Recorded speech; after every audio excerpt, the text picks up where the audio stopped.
A win is a win, especially when you have a 6 of 30 shooting night from deep, but the Pelicans beat the Indiana Pacers 117-113. They're going to put this one in the rearview mirror because they got a second night of a back-to-back against the Philadelphia 76ers tonight.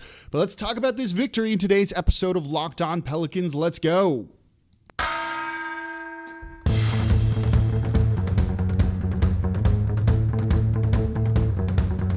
You are Locked On Pelicans, your daily New Orleans Pelicans podcast, part of the Locked On Podcast Network, your team every day.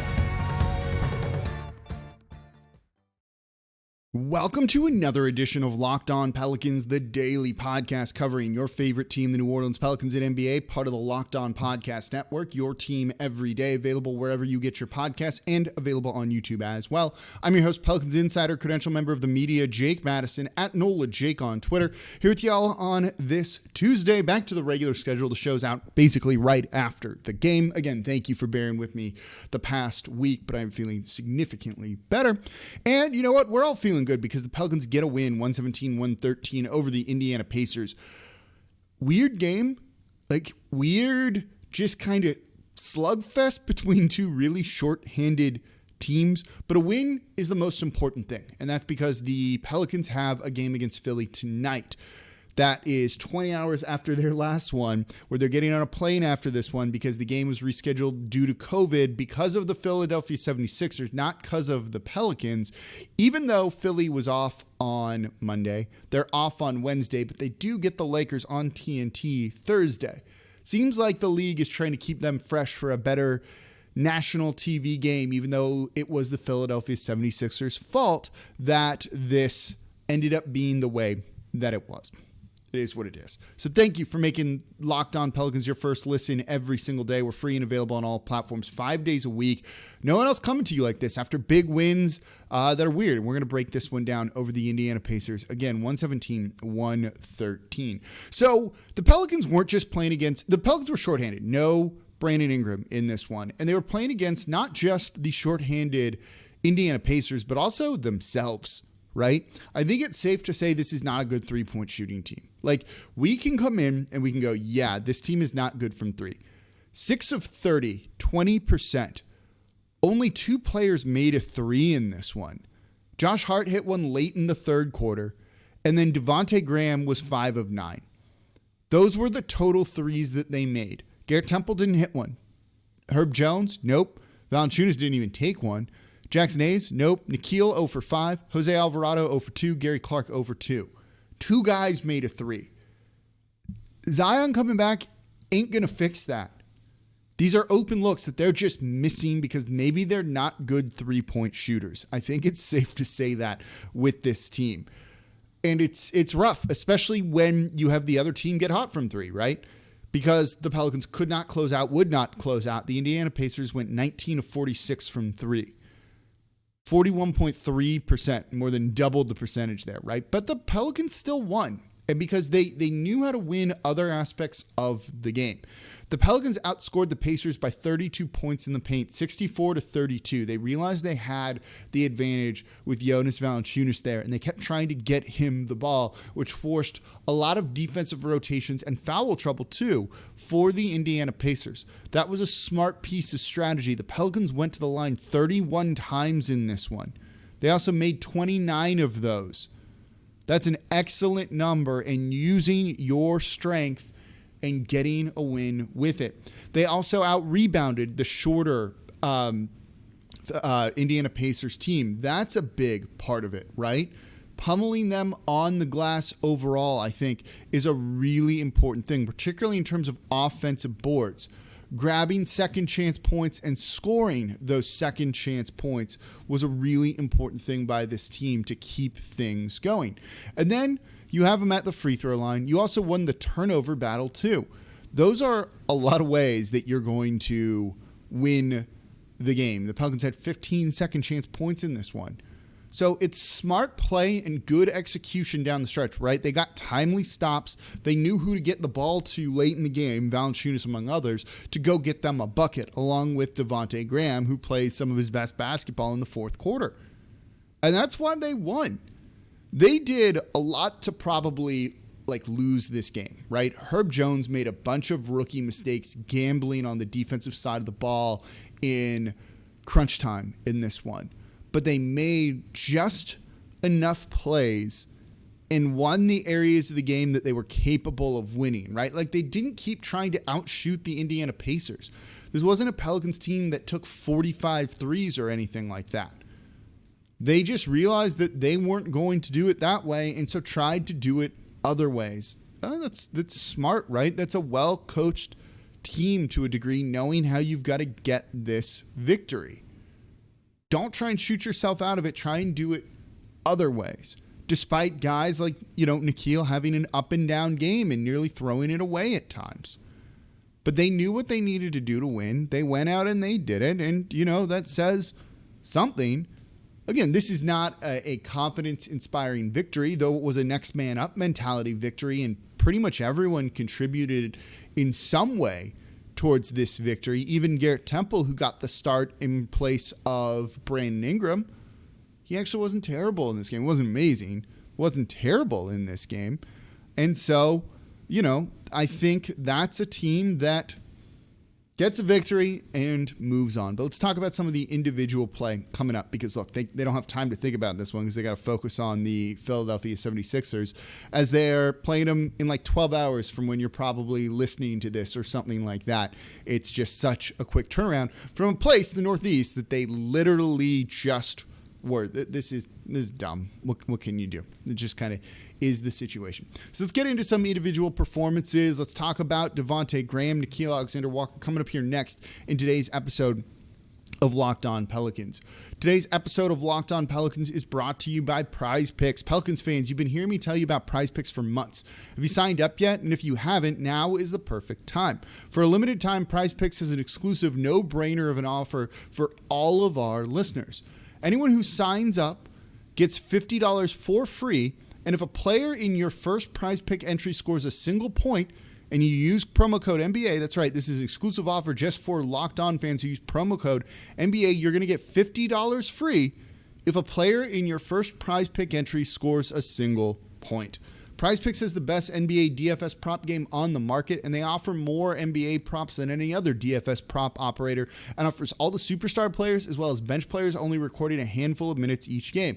You can take the over on Herb Jones points or rebounds or steals. You can take the over, and I'd recommend this, on Josh Hart rebounds because that's what that dude does. PrizePicks is easy, and they offer any prop you can think of. You pick 2 to 5 players, and it's an over-under on their projections, and you can win up to 10 times on any entry, and it's just you versus the projected numbers, not other players, not sharks, or anything like that. And PrizePicks also allows mixed sports entry, so again, you can take the over on Herb Jones steals alongside any of the other NFL props that you want to get in on. And you get to use the award-winning app that's available both on the App Store and Google Play. PrizePicks is safe, and they offer quick and fast withdrawals. So go to prizepicks.com today or go to your App Store and download the app. All users, again, that make a deposit and use our promo code NBA, $50 free if your first PrizePick entry scores a single point.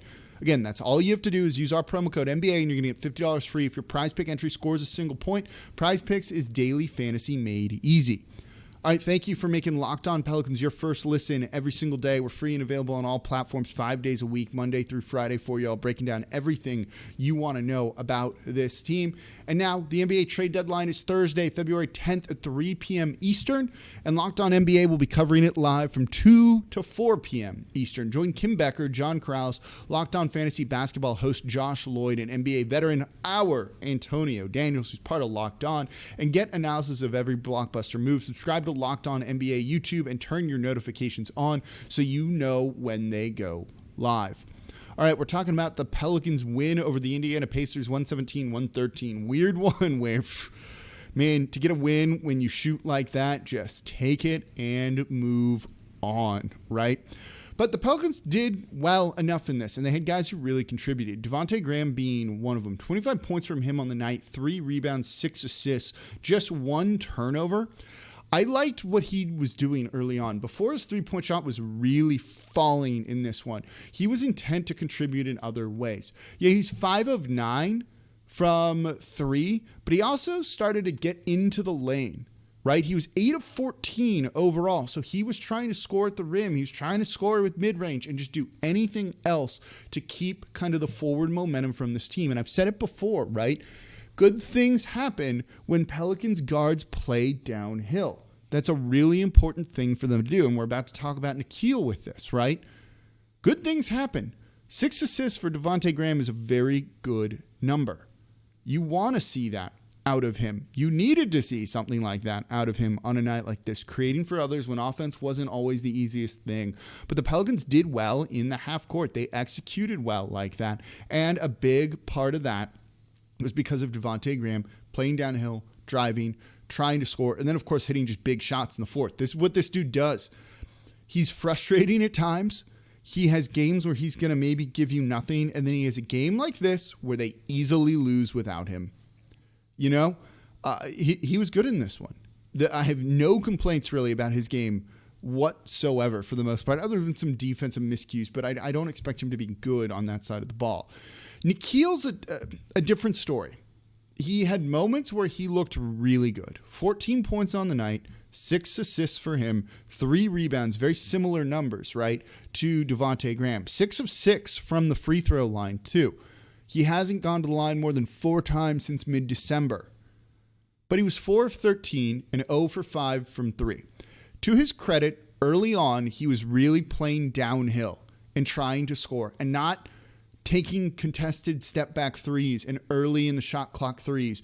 And then at times really started to do that and really started to make some head-scratching plays. And he just doesn't have that consistency at all, right? Like, he shows off for the first half. You're like, give me this version of Nikhil every time and I would be thrilled. Why can't he keep that up, right? That game he had, I forget whether it was against the Timberwolves or not, the Timberwolves game was the one after, right? We played like a different player and we're like, oh, we like this version of him. And then the next game doesn't do any of that. I don't get it. Again, there's no other option, right? Like, there's no one else for them to play over him right now and to bench him and teach him a lesson or anything like that. There's no one else to. It's got to be him. He's got to play the minutes. But I don't want him to play the minutes. That's, I think, a big part of it, right? Like, down the stretch in the fourth quarter, he would have a great read. And he had it where he got the ball to Jonas Valanciunas when he saw there was a size mismatch. Valanciunas went up with it and scored. Great read, great half-court execution. He did that from the wing, from the corner. I loved it. And then next possession, he goes and makes a terrible pass that he doesn't get credited with the turnover. But it's that like dichotomy on back-to-back possessions and like Jekyll and Hyde. And you don't know if he's going to help you win or if he's going to be a big reason that you are going to lose. And that is a problem.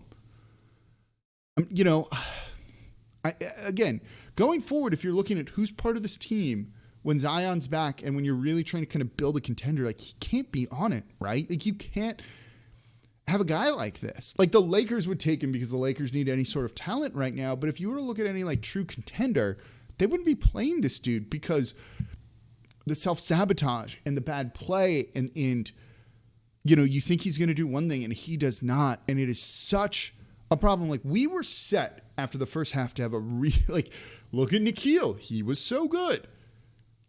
And then that's not what we end up talking about because he doesn't deserve it. And his play was head scratching at times. So it shows all the talent there, but the decision making, the reading of the game, I don't know. Anyway, let's move on from that. I want to talk about the Pelicans defense. Ties into something we talked about in yesterday's show. Jackson Hayes as well. We'll touch on Josh Hart, Garrett Temple too. That's coming up here next in today's episode of Locked On Pelicans. Today's episode of Locked On Pelicans brought to you by BetOnline. BetOnline would like to wish you a happy new betting year as we continue our march into the NFL playoffs and beyond. BetOnline remains the number one spot for all the best sports wagering action for 2022. A new year and a new updated desktop and mobile website. So sign up today and receive your 50% welcome bonus on your first deposit. Just use our promo code Locked On to get started. Whether it's football, basketball, hockey, boxing, UFC, right to your favorite Vegas casino games. Don't wait to take advantage of all the amazing offers available for 2022. BetOnline is the fastest and easiest way to wager on all of your favorite sports. BetOnline, where the game starts. All right, thank you for making Locked On Pelicans your first listen every single day. We're free and available on all platforms, wherever you get your podcasts and on YouTube. Subscribe to the show, tell a friend about the show, and leave a 5-star review with a comment. Helps keep this free and 5 days a week for you all. Again, no one else is talking today, right? No one else talks on even a weekly basis, and the consistency just isn't there. We're here Monday through Friday for you all, breaking it down, give you my insight, behind-the-scenes stuff when that's applicable as well. And for your second listen, go check out Locked On Saints. Host Ross Jackson. There are a lot of smoke and fire to those Sean Payton rumors about him not coming back. You know it's going to be covered over the Locked On Saints podcast, telling you what to make sense of when it comes to all that stuff. All right, the Pelicans beaten the Indiana Pacers 117-113. Big win for the team. Needed win with a back-to-back tonight against the Philadelphia 76ers. Look, get the win, get out of there. But again, there's a couple of things that are still concerning. I talked about this in yesterday's show when we looked at if the defense was truly improved, right? Like, they're doing some things right. They're rebounding the ball well. They were pretty good defensive rebounding tonight. They got and stepped up stops when they needed it to. They defended well in transition, something they've been doing for the most part all season long. What's holding this defense back, right? Like, they won the turnover battle too. What's holding this defense back is the 3-point shooting of other players, not closing out, sloppy closeouts, gambling a little bit too much. That's forcing too much help, and then you overhelp, and eventually the ball is going to find an open shooter. That's what you saw in this one, right? 19 of 46 for the Indiana Pacers, 41.3%. You got outscored, and you still won. It's a miracle by 13 made threes. That's a lot. And then you have someone like Dwayne Washington Jr. Do you know who that is? You don't. He was undrafted, and he's on a 2-way deal with the Indiana Pacers. This, I think, was his 16th NBA game. He's a guard, number 4. You probably know him now. He set a Pacers record in some capacity, going 7 of 12 from 3.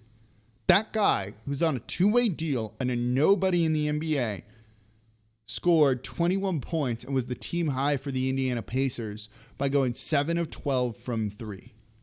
He can't do that. They were leaving him wide open, and at a certain point in the game, when a guy is shooting as well as he is, you've got to guard him on the perimeter. And I don't know why the Pelicans weren't doing it. At this point, is it a scheme thing with Willie Green? Is it them just not knowing the game plan, their assignment, or realizing what's going on over the course of the contest? I'm not sure, right? Torrey Craig, 3 of 5. Karis LeVert, 3 of 6. You know, Chris Duarte at times was getting open for threes, and you were wondering how their best offensive player that's out there right now, other than maybe Karis LeVert. This is the guy that's a rookie. Everyone's been talking about. He's a good scorer. Don't leave him open. What are we doing here, right? Like, this is stuff that's pretty basic. And it's disappointing that New Orleans is still not getting this stuff right. And it is the one thing at this point holding them back from being, I think, a middle of the road, potentially, I'm not ready to go there just yet, top 10 defense, but at least middle of the road defense. That would turn the season around a little bit, potentially. If you want to get into the playoffs, you know, in the play-in tournament, you're going to need to do that. They need to figure out the perimeter defense. Part of it is some of these guys are undersized, right? As much as I like Jose Alvarado, closeouts are like not his thing. Part of it's being undersized. Same for Devonte Graham. Josh Hart can do it, but he still makes mistakes. Herb Jones is busy doing other things and shouldn't be closing out. He should be defending elsewhere.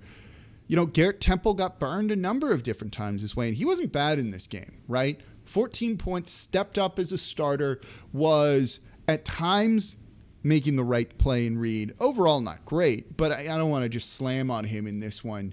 But he kind of stepped up when he needed to and at least contributed, and they needed his offense in this. But defensively, nope, makes a lot of the wrong reads and a lot of the wrong decisions. And if Trey Murphy was healthy for there, that would have been a decent one for them to potentially have looked at. I don't know. But it's very disappointing that they keep allowing this to happen. Last note here, Josh Hart, by the way, good in this one, 22 points. Hurt his ankle, came back in. He's tough. You knew he was going to try and grit it out if he could. Great to see from him. Not a good 3-8-point shooting night, but again, attacked the basket in other ways, got to the line, made all 9 of them. That's an excellent performance from the Pelicans guard, the Pelicans wing. I'm not going to complain anything about him. Finally, Jackson Hayes, pretty decent game, 14 points, springy big, grabbing rebounds, throwing it down when he could get open. Guard play opens him up a whole lot. There is the news that he's being charged with 12 misdemeanors. I don't know, he still played in this one, so I'd have no clue whatsoever how that is going to play out. It clearly didn't impact his availability in this game last night. I'm assuming he'll probably be ready to go against the Philadelphia 76ers. I don't know. We'll see where that goes, but he had a good game. Again, shows you why, you could potentially be high on him. Not good defensively, though. That's the one problem. But offensively, they needed him, and he contributed. They needed everyone, and everyone stepped up, and that was kind of the theme of the night for the Pelicans. So that's going to do it for this episode of Locked On Pelicans. Second night of a back-to-back against the Philadelphia 76ers. Tonight, we'll be covering it here on Locked On Pelicans. We'll get into some trade stuff later in the week before getting you set for another back-to-back over the weekend. So thank you for making Locked On Pelicans your first listen every day. Now for your second listen, Locked On Bets, your daily one-stop shop for all your gambling needs. Locked On Bets. It's free and available on all platforms. As always, I'm your host, Jake Madison, at NOLA Jake on Twitter, and I'll be back with you all tomorrow.